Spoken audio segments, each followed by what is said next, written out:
નમસ્કાર વિદ્યાર્થી મિત્રો તેમજ વાલીઓ, આગળના પેમ્પલેટનો અભ્યાસ કર્યો હશે, વિડીયો પણ જોયા હશે. હવે આ ભાગની અંદર આપણે નવો પાઠ કાવ્ય અને વ્યાકરણ શીખીશું.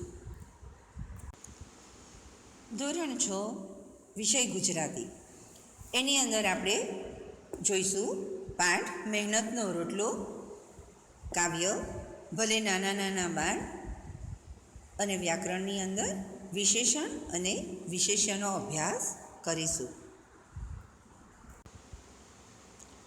પાઠ્યપુસ્તકની અંદર આ પાઠ આપવામાં આવ્યો છે. તમે પાઠ્યપુસ્તક સાથે રાખજો અને મારી સાથે એનો અભ્યાસ કરજો. પાઠનું શીર્ષક છે મહેનતનો રોટલો. મહેનતનું ફળ મીઠું જ હોય છે. હંમેશા મહેનત કરવાથી આપણને સારું ફળ મળે છે. એ પાઠની અંદર સમજાવવામાં આવ્યું છે. સાચું સુખ શ્રમ અને સ્વાશ્રયમાં રહેલું છે. એક સાધુ પોતાની પાસેના પારસમણીથી મોચીના ઓજાર સોનાના કરી આપે છે, પણ મોચી મફતનું મળેલું સ્વીકારવા તૈયાર થતો નથી. શ્રમનું ગૌરવ પ્રગટ કરતી આ વાર્તા છે. એ આપણે અહીં સમજીશું. કાશીનગરીમાં એક મોચી રહેતો હતો. એ બહુ પ્રામાણિક હતો અને સંતોષી પણ એટલો જ.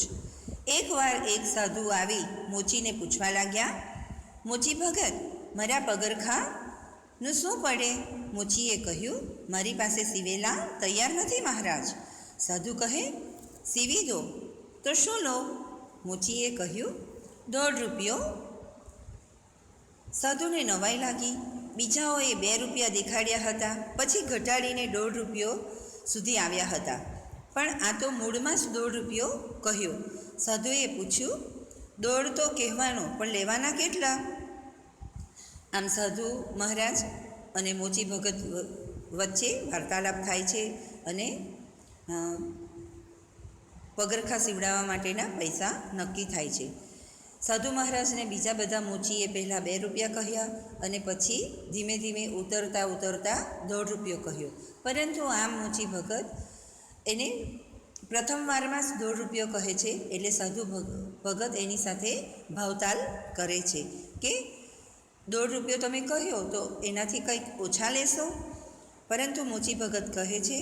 મોચી સાધુ સામે જોઈને હસવા લાગ્યો. એણે કહ્યું, જે કહેવાના એ લેવાના મહારાજ, આપની ઈચ્છા હોય તો બનાવો. એટલે પેલા સાધુ મહારાજને કહે છે કે હું જે કહું એ જ લઉં છું. હું પહેલાં ઓછા વધારે કહું અને પછી ઓછા લેતો નથી. હું જે કહું એ જ લઉં છું. તો જો તમારે સીવડાવવા હોય તો સીવડાવો. સાધુએ કહ્યું, અચ્છા બનાવો. ક્યારે આપશો? મોચી ભગત કહે, પરમ દિવસે આ વખતે. સાધુ કહે, જરૂર હં, મારે પરમ દિવસે સાંજે જવું છે, માટે ઢીલ ન થાય. મોચી કહે, તમે જાઓ કે ન જાઓ, પરમ દિવસે તમને આ વખતે જરૂર મળી જશે. પણ સાધુને મોચીના વાયદામાં જરા પણ વિશ્વાસ ન હતો. બીજા દિવસે વળી એણે મોચીને ત્યાં આંટો માર્યો. મોચીને પૂછ્યું, મોચી ભગત, કેટલે આવ્યું આપણું કામ? મોચીએ કહ્યું, બેફિકર રહો મહારાજ, વાયદો નહીં ચૂકું. સાધુ મહારાજને મોચી ભગતના વાયદા પર વિશ્વાસ ન હતો. એટલે બીજે દિવસે ફરી પાછો ત્યાં મોચી ભગતને પૂછવા જાય છે કે મારા પગરખાંનું કામ કેટલે આવ્યું? મોચી ભગત કહે, તમે મારા વાયદા ઉપર વિશ્વાસ રાખો, હું વાયદો નહીં ચૂકું. છતાં એ સાધુને શાંતિ ન વળી. ત્રીજા દિવસે સવારમાં વળી સાધુને વિચાર આવ્યો, લાવને જરા મોચીને ત્યાં આંટો મારી આવો. સાધુ મહારાજને ફરી પાછો એના પર વિશ્વાસ ન હતો. એટલે ત્રીજા દિવસે પણ સવારે ફરી પાછો મોચીને ત્યાં આંટો મારવા જાય છે. આ વખતે તો મોચીએ સાધુની કિંમત કરી. તેણે કહ્યું, મહારાજ, તમને માણસ પારખતા નથી આવડતું? આખી દુનિયા જૂઠું બોલે છે એમ જ તમે માનો છો? નાહક શું કામ ધક્કા ખાઓ છો? સાંજે આવજો, જાઓ. એટલે મોચી ભગત પેલા સાધુ મહારાજને કહે છે કે તમને માણસ ઓળખતા નથી આવડતું? હું મારા વાયદાનો પાક્કો છું ભલે આખી દુનિયા જૂઠું બોલે પણ હું જૂઠું બોલતો નથી. તમે નાહક ધક્કા ન ખાઓ. સાંજે આવજો, તમારા પગરખાં તૈયાર હશે. સાંજે સમય પ્રમાણે સાધુ આવ્યા ત્યારે પગરખાં બિલકુલ તૈયાર હતા. આ જોઈ સાધુ મોચી ઉપર બહુ ખુશ થયા. એ સમજી ગયા મોચી સાચુકલો છે, ખરેખરો ભગત છે, તે કદી જૂઠું બોલતો નથી. આમ સાધુ મહારાજ પગરખાં લેવા સાંજે જાય છે તો પગરખાં તૈયાર હોય છે અને સાધુ મહારાજ ખુશ થઈ જાય છે. સાધુએ તો તેને 2 રૂપિયા આપ્યા. મોચી પાસે છૂટા પૈસા ન હતા. તે પૈસા લઈને ઊભો થયો. તેણે સાધુને કહ્યું, જરા ઊભા રહો મહારાજ, હું સામેની દુકાનેથી પચુરણ લઈ આવું. સાધુએ કહ્યું, રહેવા દો ભગત, એટલા પૈસાની આપણા તરફથી તમાકુ પીજો. મોચીએ કહ્યું, હું તમાકુ પીતો નથી મહારાજ. તો આપણા તરફથી ખાસડા સીવવા માટેની દોરી લાવજો. ના મહારાજ, હરામનો પૈસો મને ખપે નહીં. તે સામેની દુકાને પચુરણ લેવા માટે ગયો. સાધુ 2 રૂપિયાના છૂટા પૈસા લેવા માંગતો નથી અને એને બક્ષિસના સ્વરૂપમાં આપવા તૈયાર થઈ જાય છે અને કહે છે કે તમાકુ પીજો. પરંતુ મોચી કહે છે, મને કંઈ તમાકુનું વ્યસન નથી. તો કહે છે કે મારા તરફથી પગરખાં સીવડાવવા માટે કે ખાસડા, પગરખાં અને ખાસડા એટલે ચપ્પલ, તો એના માટે તમે દોરી લઈ આવજો. પરંતુ પેલો મોચી કહે છે કે મને હરામના પૈસા ખપતા નથી, માટે એ પચુરણ લેવા સામેની દુકાને જાય છે. સાધુ તો મોચીની ભાવના જોઈને એના ઉપર ખૂબ ખુશ થયા. એણે હળવે રહીને જોડીમાંથી પારસમણી કાઢ્યો. કોઈ ન જુએ એમ એ રીતે મોચીના ઓજારને પારસમણી ઘસી દીધો. બધા ઓજાર સોનાના થઈ ગયા. પછી તે મોચી પાસે ગયા. તેની પાસેથી પૈસા લેતી વખતે કહ્યું, ભગત, મુઠ્ઠી ચણાના પૈસા પણ ભિક્ષા માટે આપજો, તો ઈશ્વર તમારું ભલું કરશે.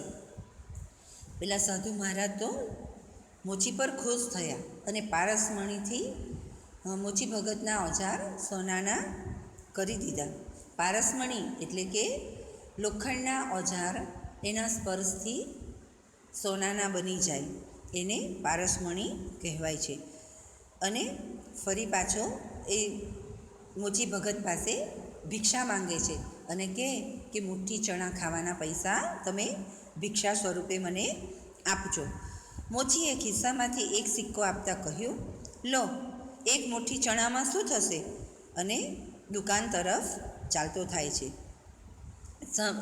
સામેની દુકાને પચુરણ લેવા ગયો હતો, ત્યાંથી ચાલીને પોતાની દુકાને આવે છે. સાધુએ પણ 1 મુઠ્ઠી ચણા તો મારી પાસે છે કહી પગ ઉપાડ્યા. મોચીએ દુકાન પર આવીને જોયું તો ઓજાર બધા સોનાના. એ સમજી ગયો કે આ કામ પેલા સાધુનું જ છે. મોચીનો જીવ બળી ઉઠ્યો. એ નિસાસો નાખી બબડ્યો, અરે ભગવાન, હવે હું આ સોનાના ઓજારથી કામ કેવી રીતે કરીશ? એણે ઓજારો લઈને ઘરના ખૂણામાં નાખ્યા. પછી ઊંચે મૂકેલા ઘસાયેલા ઓજાર ઉતારી વળી પાછો કામે વળગ્યો. મનોમન એ પણ કહેતો હતો કે ગમે તેમ પણ સાધુની ઈચ્છા તો આપણને સુખી કરવાની જ હતી. પેલા સાધુ બોલતો ગયો કે મુઠ્ઠી ચણા તો મારી પાસે છે, પણ હું ભિક્ષા માંગીને જ ગુજરાન ચલાવું છું, એમ કહીને એ ચાલતો થાય છે. અને મોચી દુકાનમાં આવીને જુએ છે તો બધા ઓજાર સોનાના થઈ ગયેલા હતા. એટલે એ સમજી ગયો કે આ કામ નક્કી પેલા સાધુ મહારાજનું જ છે. એટલે સોનાના ઓજાર જોઈને મોચીનો તો જીવ બળી ગયો અને નિસાસો નાખીને બબડે છે, અરે ભગવાન, હવે હું આ સોનાના ઓજારથી કેવી રીતે કામ કરીશ? એમ કહીને સોનાના ઓજારને ઘરના ખૂણામાં નાખી દે છે અને ઉપર જૂના ઓજાર મૂક્યા હતા ઘસાઈ ગયેલા એ પાડે છે અને પોતાનું કામ કરવા લાગે છે. બિચારો 12 મહિનાની મજૂરી કરી અને ફરી પાછો માંડ નવા ઓજારો વસાવી શકે છે. એકવાર તે ભજન ગણગરતો નીચી નજરે સીવતો હતો. ત્યાં એના કાને કોઈનો અવાજ પડ્યો, કેમ છો મોચી ભગત? માંડ માંડ એણે નવા ઓજાર ખરીદ્યા હતા અને પોતાનું કામ કરતો હતો. ત્યાં એના કોઈનો અવાજ સંભળાય છે, કેમ છો મોચી ભગત? મોચીએ જોયું તો પેલા સાધુ હતા. એણે સાધુને કહ્યું, ઓજાર બગાડી ગયા હતા એ જ ને તમે? સાધુ મહારાજ. એટલે પેલો મોચી ભગત કહે કે મારા ઓજાર બગાડી ગયેલા હતા એ સાધુ મહારાજ છો ને? સાધુને નવાઈ લાગી. એમને તો હતું કે પોતાને ઓળખતા જ મોચી ભગત વગે પડશે, માનપાન કરશે અને ઘણો ઘણો આભાર માનશે. એના બદલે આ માણસ તો પોતાને ઠપકો આપે છે. સાધુ મહારાજને તો નવાઈ લાગી કે મને જોતાં મોચી ભગત મને માનપાન આપશે અને મારો આભાર માનશે, પરંતુ એમ ન થતાં મોચી ભગત એને ઠપકો આપે છે. સાધુને વેમ પડ્યો, આ બિચારો સોનાને પિત્તળ ધારીને બેઠો લાગે છે. એમણે કહ્યું, મોચી ભગત, ઓજાર બગાડ્યા નથી, સોનાના બનાવ્યા છે. ક્યાં છે એ? નાખી તો નથી દીધા ને? પેલો સાધુને વહેમ પડે કે આ પિત્તળના સમજીને સોનાના ઓજાર નાખી તો નથી દીધા ને, અને પૂછે છે કે ક્યાં છે? પેલો મોચી કહે છે, મને ખબર છે મહારાજ, સોનાના છે, પણ મેં એ સોનું મારા બાવડાના બળથી ઓછું મેળવ્યું છે. આવું મફતનું સોનુંને શું કરું? એ પડ્યા ખૂણામાં, તમે પાછા લઈ જાઓ. સાધુ મોચીને શિખામણ આપતા કહ્યું, મોચી ભગત, તમને કશી ગમ નથી. સોનું વેચીને પૈસા બનાવો ને મજા કરો. આ કાચી દુકાનને પાકી કરો. કામ કરનાર માણસો રાખો અને બેઠા બેઠા ખાઓ. સાધુ મહારાજ તને શિખામણ આપે છે કે મોચી ભગત, એ સોનું વેચીને તમે પૈસા મેળવીને મજા કરો. આ તમારી કાચી દુકાન છે ને પાકી બનાવો. કામ કરવા માટે માણસો રાખો અને બેઠા બેઠા ખાઈને મજા કરો. મોચીએ કહ્યું, ભગવાને મને હાથ પગ આપ્યા છે, એનું શું કરું મહારાજ? નવાઈ ભરી આંખે સાધુ તો મોચી ભગત સામે તાકી રહ્યા. મોચીએ કહ્યું, સાધુ મહારાજ, ભગવાને હાથ પગ કંઈ બેઠા બેઠા ખાવા માટે નથી આપ્યા, કામ કરવા માટે આપ્યા છે. આ સાંભળી સાધુ બોલ્યા, મોચી ભગત, સાચી વાત છે, ભગવાને કામ કરવા જ હાથ પગ આપ્યા છે. હવેથી હું પણ હાથે કમાઈને જ ખાઈશ ને તમારા જેવો જીવનનો સાચો આનંદ મેળવીશ. પેલા મોચી ભગતની વાત સાંભળીને સાધુ મહારાજ પણ કહે છે કે મોચી ભગત, તમારી વાત સાચી છે કે ભગવાને આપણને હાથ પગ કામ કરવા માટે જ આપ્યા છે, માટે હું પણ હવેથી કામ કરીને મહેનતનું જ ખાઈશ અને તમારી જેમ સાચો આનંદ મેળવીશ.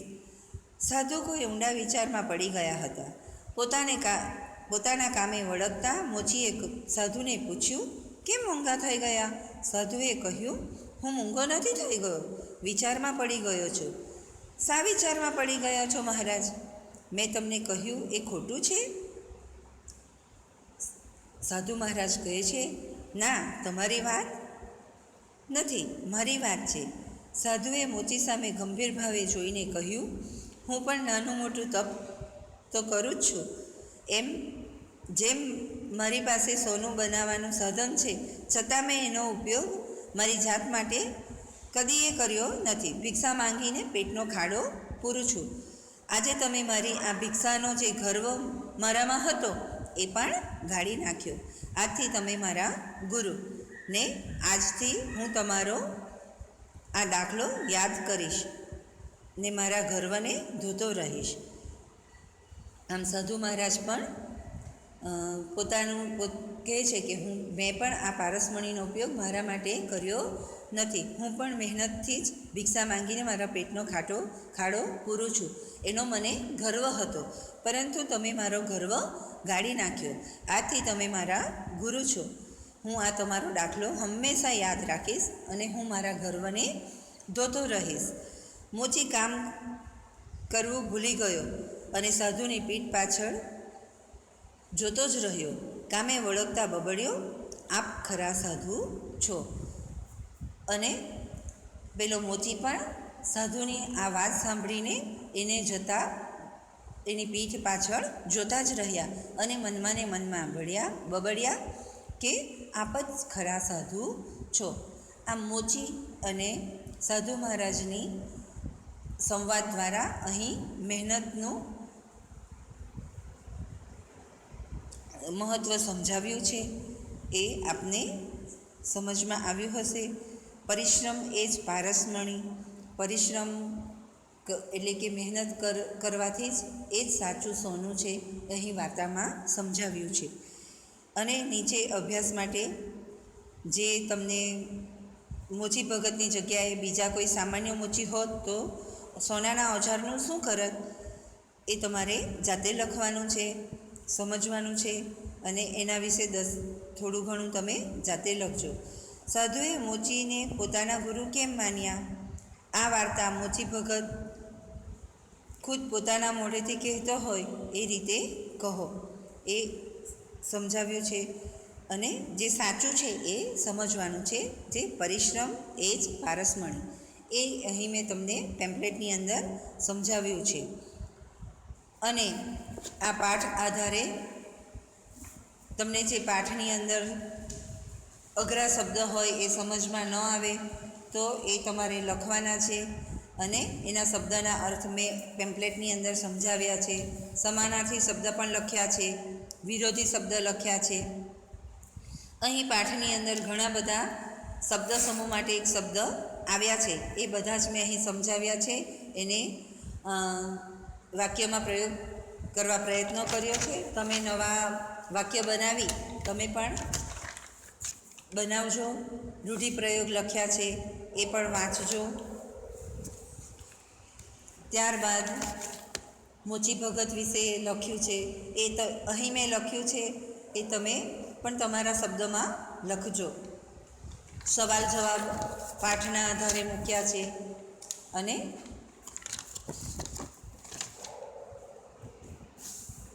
પાઠની અંદર જે જે તમને ન સમજાય એ બધી માહિતી મેં અહીં પેમ્પલેટની અંદર મૂકવા પ્રયત્ન કર્યો છે. તો સમજજો અને વાંચજો. અને ન સમજાય તો વિદ્યાલયમાં આવીને તમે મને પૂછી શકો છો. હવે આની આગળ એક કાવ્ય મૂક્યું છે, ભલે નાના નાના બાળ. એ કાવ્યના પણ મેં થોડા સમાનાર્થી શબ્દ અને સવાલ જવાબ મેં અહીં તમને આપ્યા છે. આ કાવ્ય તમારે સુંદર અક્ષરે નોટની અંદર લખવાનું છે અને એનું ગાન પણ કરજો. સંગીતના ગુરુજી તમને આ કાવ્ય સંભળાવશે તો એ રાગમાં તમે એનું ગાન કરજો અને મોઢે કરજો અને ગાજો. ત્યારબાદ મેં અહીં તમને વ્યાકરણ સમજાવ્યું છે. વ્યાકરણની અંદર વિશેષણ અને વિશેષ્ય સમજાવ્યું છે. મેં અહીં તમને વાક્ય આપ્યા છે. એક પહેલું વાક્ય છે, ઘોડું કબૂતર ઉડે છે. ત્યારબાદ છે, રાતી ગાય ચરે છે. ત્રીજું વાક્ય છે, તે દયાળુ માણસ છે. ચોથું વાક્ય છે, મને ઠંડુ પાણી આપો. અહીં આ 4 વાક્ય આપ્યા છે. તેમાં ઉપરના વાક્યમાં કબૂતર, ગાય, માણસ, પાણી આ પદો નામ છે. જ્યારે ભોળું, રાતી, દયાળુ અને ઠંડુ આ પદો નામની વિશેષતા સૂચવે છે. એટલે કબૂતર છે તો કબૂતર કેવું છે તો ભોળું. ગાય છે તો ગાય કેવી છે તો રાતી. એ જે નામ છે એનું વિશેષણ છે. તો આ પદો નામની વિશેષતા સૂચવે છે. બીજું, કેવું કબૂતર તો ભોળું, કેવી ગાય તો રાતી, કેવો માણસ તો દયાળુ, કેવું પાણી તો ઠંડુ. આમ કેવો, કેવી, કેવું વગેરેથી પ્રશ્ન પૂછાતા જે ઉત્તર મળે તે વિશેષણ કહેવાય છે. વ્યક્તિ, પ્રાણી, પક્ષી કે પદાર્થને સૂચવતા પદને નામ કહે છે. નામની વિશેષતા સૂચવતા પદને વિશેષણ કહેવાય છે. અને વિશેષણ નામના આકાર, કદ, રંગ, ઊંચાઈ, ગુણ અને સંખ્યા વગેરે દર્શાવે છે. વિશેષણથી જે શબ્દની વિશેષતા બતાવાય છે તે શબ્દ વિશેષ્ય કહેવાય છે. અહીં પાછા મેં 3 વાક્ય મૂક્યા છે. આ દયાળુ માણસ છે. તો માણસ એ નામ છે અને નામની વિશેષતા દર્શાવે છે. તો નામની વિશેષતા શું છે? તો માણસ દયાળુ છે. તો દયાળુને વિશેષણ કહેવાય છે. અને જેની વિશેષતા દર્શાવાય છે તો કોની વિશેષતા? તો માણસની. તો માણસ એ વિશેષ્ય છે. એ રીતે મેં બીજા 2 ઉદાહરણ પણ આપ્યા છે. અને ત્યારબાદ મેં બીજા ઘણા બધા તમને ઉદાહરણ આપ્યા છે પેમ્પલેટની અંદર. એ તમે વાક્ય વાંચજો અને સમજજો.